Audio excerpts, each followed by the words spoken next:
श्रीपाद श्री वल्लभ चरितामृतसार अध्याय 41 श्रीपाद प्रभूंच्या भक्तांचे कुरुगड्डीस प्रयाण. श्रीपाद प्रभूंचे माता पिता सुमती महाराणी आणि अप्पलराज शर्मा आपल्या पुत्राच्या भेटीची अत्यंत उत्सुकतेने प्रतीक्षा करीत होते. श्री नरसिंहवर्माच्या धर्मपत्नीने कुरुगड्डीस जाऊन श्रीपाद प्रभूंचे दर्शन घेण्याचा संकल्पच केला होता. या संदर्भात त्यांनी श्री व्यंकटप्पा श्रेष्ठी आणि श्री बापनाचार्यलू यांच्याबरोबर चर्चा केली. या सर्व मंडळींनी 18 घोडागाड्या ठरविला. त्यात बसून सामानसह एक शुभदिनी प्रातःकाली सर्वांनी प्रयाण केले. पिटिकापुरम ते कुरुगड्डी हे अंतर बरेच असल्याने प्रवासात कित्येक दिवस लागणार होते. सुमती महाराणीस आपल्या लाडक्या पुत्राचे मुख केव्हा पाहीन असे झाले होते. त्याच्या आठवणीने त्या मातेच्या डोळ्यात पाणी तरळले. सर्वांनी तिला आता आपण श्रीपादांना लवकरच भेटणार आहोत ना असे सांगून तिचे समाधान केले.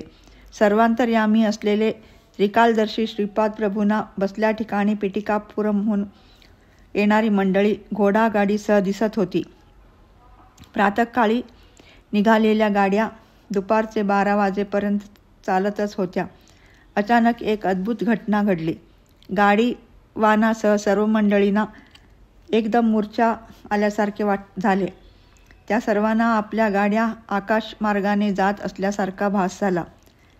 थोड्या वेळाने ती मूर्छा गेल्यावर त्यांनी बाहेर पाहिले तेव्हा त्यांना एक अनोळखी प्रांतात आल्याचे जाणवले. गाडीवानाने खाली उतरून ते कोणते गाव आहे ते एका वाटसरूस विचारले. तो वाटसरू म्हणाला, महाराज, हे पंचदेव पहाड गाव आहे. आज गुरुवार असल्याने आम्ही श्रीपाद प्रभूंच्या दर्शनास गेलो होतो. त्या महाप्रभूंनी दर्शनास आलेल्या प्रत्येक भक्ताला क्षेम कुशल विचारून त्यांच्या आधी व्याधी दूर केल्या. दर्शनास आलेल्या सर्व भाविकांसाठी भोजनाची उत्तम व्यवस्था होती असे सांगून तो वाटसरू आपल्या मार्गाने निघून गेला. पिटिकापुरम मधून सकाळी निघालेल्या गाड्या दुपारचे 12:30 वाजेपर्यंत पंचदेव पहाड या स्थानापर्यंत कशा येऊन पोचल्या याचे सर्वांनाच आश्चर्य वाटत होते. सर्वजण नावेत बसून नदी ओलांडून कुरुगड्डीस येऊन पोचले. हे स्वप्न आहे का वस्तुस्थिती याचाच त्यांना भ्रम पडला होता, परंतु ती वस्तुस्थितीच होती. सर्वजण श्रीपाद प्रभूंच्या दरबारात गेले. सुमती मातेने मोठ्या प्रेमाने श्रीपाद प्रभूंना आपल्या हृदयाशी धरले. तिच्या नयनातून आनंदाश्रू ओघळत होते. ते श्रीपाद प्रभूंच्या पाठीवर पडत होते. श्रीपाद म्हणाले, आई, तू निर्गुण निराकार असलेल्या परतत्वाच्या मुलाची माता आहेस. तू अनसूया मातेप्रमाणे पतिव्रता शिरोमणी आहेस. असे म्हणून प्रभूंनी मातेचे अश्रू पुसले. श्रीपाद प्रभू श्री बापनाचार्यलूंना म्हणाले, आजोबा, तुम्ही श्रीशैल्यावर एक महान यज्ञ करून सूर्यमंडळातील तेज शक्तिपातद्वारा आकर्षित केले होते. तसेच मी अवतार घ्यावा म्हणून भारद्वाज मुनींनी अत्यंत आर्तभावाने प्रार्थना केली होती. त्यांना दिलेल्या वचनाच्या पूर्ततेसाठी मी हा अवतार धारण केला आहे. श्रीपाद प्रभू पुढे म्हणाले, आजोबा, तुम्ही पूर्वी लाभादी महर्षी नंद भास्कराचार्य या रूपात असताना मी प्रत्येक वेळी तुमच्यावर कृपा केली.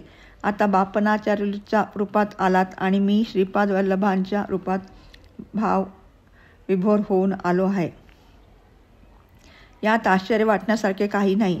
यानंतर श्रीपाद प्रभू श्री व्यंकटप्पय्या श्रेष्ठी यांच्याकडे वळून म्हणाले, आजोबा, मी पूर्णप्रज्ञ असून प्रत्येकांच्या कर्मधर्माप्रमाणे ज्याचे त्याला फळ देत असतो. माझ्यातून निघालेला लहानसा किरणसुद्धा पृथ्वी सहन करू शकत नाही.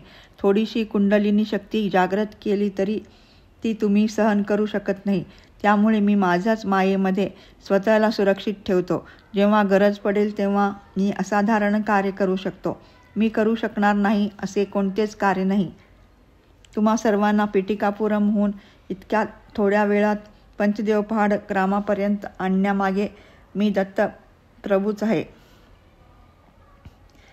हे तुम्हास कळावे ह्याच उद्देश होता. श्रीपाद प्रभूंच्या आजी म्हणाल्या, अरे बाळा, तुझ्या थाटामाटात साजरा झालेला विवाह सोहळा पाहण्यासाठी आमचे डोळे आतुर झाले आहेत. तुझ्या कपाळावर लग्नाचा टिळा लावून मुंडावळ्या बांधलेला सर्व शृंगाराने नटलेला नवरदेव आम्हास पाहावयाचा आहे. श्रीपाद म्हणाले, आजी, अवश्य तुमच्या इच्छा पूर्ण होतील. मी कल्की अवतारात शंभळ गावात जन्म घेईन. त्यावेळी पद्मावती नावाच्या अनघालक्ष्मी बरोबर विवाह करीन. परंतु यासाठी काही काळ लागेल.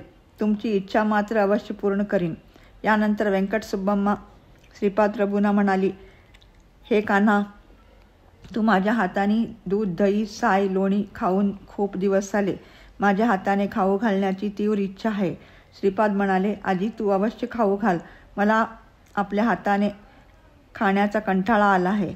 तुम्ही पिठापूरमधून येताना दूध, दही, लोणी आणणार असे मला कळले होते. एवढ्या लांबचा प्रवासात ते चांगले राहावे म्हणून तुमच्या वात्सल्यप्रेमाने बंधित होऊन अशी लीला केली की ते जसेच्या तसे चांगले राहावे यासाठी मी किती कष्ट सहन केलेत म्हणून सांगू. इतक्या दुरून 18 घोडा गाड्यांना पंचदेव पहाडपर्यंत आणणे सामान्य आहे का? माझे सारे अंग ठणकत आहे. माझ्या हातावर किती वळ उमटले ते बघ. खरोखरी श्रीपाद प्रभूंच्या हातावर फोड आले होते. व्यंकट सुब्बम्माने अत्यंत मंदपणे श्रीपाद प्रभूंच्या हातांना लोणी लावले आणि अंगास गरम पाण्याचा शेक दिला. खरोखरी श्रीपाद प्रभूंच्या लीला मोठ्या अगम्य होत्या. यानंतर राजमंबा म्हणाली, हे कृष्णा, तुझा आवडता हलवा करून तो चांदीच्या पात्रात घालून आणला आहे. तू जवळ ये, तुला खाऊ घालते. श्रीपाद प्रभूंच्या 3 आजींनी मिळून त्यांना तो अति मधुर हलवा खाऊ घातला. परंतु त्या पात्रातील हलवा संपतच नव्हता. नंतर श्रीपाद प्रभूंनी स्वतः आपल्या हाताने तो हलवा बहिणी, बंधू, मेहुण्यांना खाऊ घातला. सर्वांनी खाल्ल्यानंतर राहिलेला हलवा गाडीवान आणि घोड्यांना देण्यास सांगितले. यानंतर अप्पलराज शर्मा म्हणाले, बाळा, तू दत्तप्रभू असल्याचे न कळल्यामुळे आमच्या हातून न कळत झालेल्या अपराधाची क्षमा कर. तेव्हा श्रीपाद प्रभू म्हणाले, तात, आपण माझे पिता आहात. पित्यास पुत्राने क्षमा करवायचे असते काय? तुम्ही मला पूर्वीप्रमाणेच आपला मुलगा समजून वात्सल्य अमृताचा सतत वर्षाव करावा, तसेच माझ्या अभ्युदयाची आकांक्षा करा. यावेळी श्री व्यंकावधानी आणि त्यांच्या धर्मपत्नीचा डोळ्यातून अश्रुधारा वाहत होत्या. त्या पाहून श्रीपाद प्रभू म्हणाले, मामा, आपले बंधन शाश्वत स्वरूपाचे आहे. मी केवळ तुमचाच जावई आहे असे नाही, तर तुमचा वंशातील जन्म घेतलेल्या प्रत्येक व्यक्तींचा मी जावईच आहे.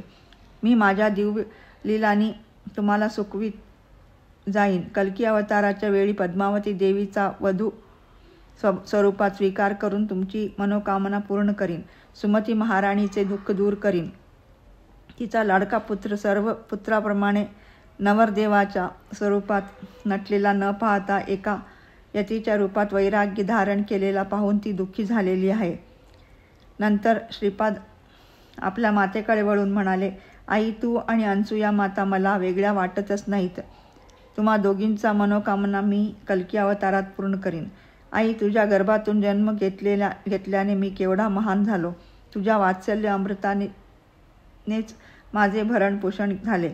माझी बहीण वासावीने केवढे महान कार्य केले ते पाहिलेस ना. मला भूक लागली असताना माझे लहान बालकात रूपांतर करून अनसूया मातेजवळ दुग्धपान करण्यास पाठविले. श्रीपाद प्रभू पुढे म्हणाले, भविष्य काळात माझा दरबार पक्क्या इमारतील परिवर्तित होईल. यात गोधन सुद्धा असेल. त्यात माझ्या कित्येक लीला प्रदर्शित होतील. हा माझ्या डोळ्यांनी पाहिलेला भविष्य काळातील अनुभव आहे. एवढे बोलून श्रीपाद प्रभू मौन झाले. तेथे जमलेल्या पिठापूरमधून आलेल्या सर्व भाविकांना गाढ निद्रा लागली. थोड्या वेळातच ते सर्व अदृश्य झाले. त्यावेळी आश्चर्याने पाहत असलेल्या शंकर भट्टा श्रीपाद प्रभू म्हणाले, माझ्या सानिध्यात कोणतीही राक्षसी माया कार्य करू शकत नाही. मी त्या सर्वांना सुरक्षित रीतीने पिठिकापुरम नेऊन पोचविले आहे. ही एक महान अनुभूती होती. मला जे ज्या भावाने भजतात त्याच भावाने मी त्यांचे रक्षण करतो. हे माझे व्रतच आहे. एवढे बोलून श्रीपाद प्रभू ध्यानस्थ झाले. श्रीपादराजम शरणम प्रपद्ये.